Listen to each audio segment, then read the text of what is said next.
रूह की सरजमी जहां मोहब्बत इबादत बन जाए, उस सरजमी पर से एक आवाज उठती है, बुल्ले शाह की आवाज।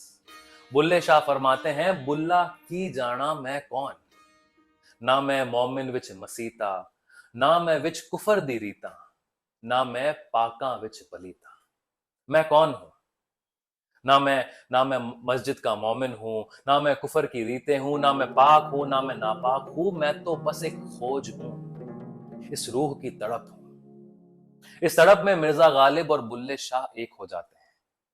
मिर्जा गालिब कहते हैं, न था कुछ तो खुदा था, कुछ ना होता तो खुदा होता, डुबोया मुझको होने ने, न होता मैं तो क्या होता। ये कहानी उसी होने और ना होने के बीच की है। बुल्ले शाह मानते हैं कि जब मैं खत्म हो जाता है, तब सब कुछ एक समान हो जाता है, सब कुछ प्रेममय हो जाता है, सब कुछ एक जैसा दिखने लग जाता है। बुल्ला की जाना मैं कौन। जब वो मैं खत्म हो जाता है तो ये दुनिया सब एक समान हो जाती है, हर तरफ खुशहाली फैल जाती है, दुनिया की सारी तकलीफें इस मैं के आसपास ही मंडराती रहती है। एक बार की बात है, बुल्ले शाह अपने डेरे में बैठकर ध्यान लगा रहे थे, और जब बुल्ले शाह ध्यान में मग्न होते थे तो उनके लिए पूरी दुनिया एक समान हो जाती थी, उनको किसी भी चीज की कोई खबर नहीं रहती थी। बुल्ले शाह के डेरे के बाहर उनके कुछ चेले बैठकर गाजरे खा रहे थे। रमजान का महीना था। उसी वक्त कुछ मोमिन अपने घोड़ों पर वहां से गुजर रहे थे और डेरे के बाहर आकर रुक जाते हैं।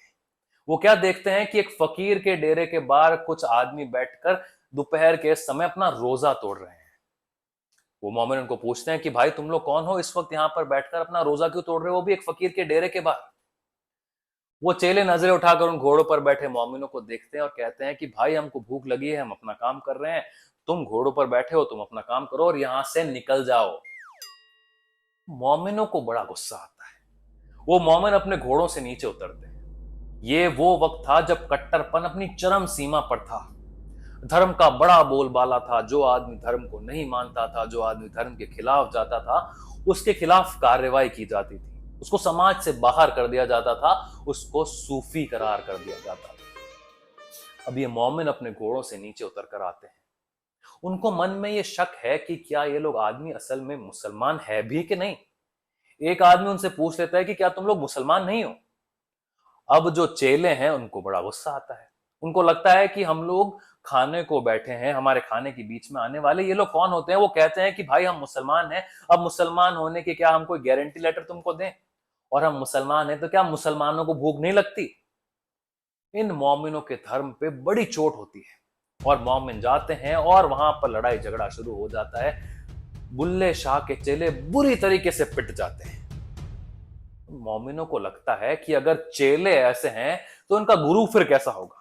सारे मोमिन दौड़े दौड़े डेरे के अंदर जाते हैं तो देखते हैं वहां पर सिर्फ एक आदमी बैठा है। उसकी बड़ी हुई दाढ़ी है, माथे पर सफेद रंग का साफा पहना हुआ है, उसकी आंखें बंद है, चेहरे पर एक मुस्कान है।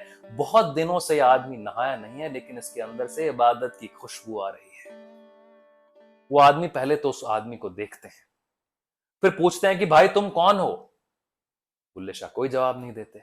बार बार सवालों का जत्था उन पे मारा जाता है कि तुम कौन हो, तुम कहां से आए हो, तुम किस धर्म के हो, तुम किस जाति के हो। आदमी पूछता है कि तुम हो कौन, जवाब तो दो। आखिर में बुल्ले शाह अपना एक हाथ उठाते हैं और ऐसे ना की तरफ इशारा करते हैं।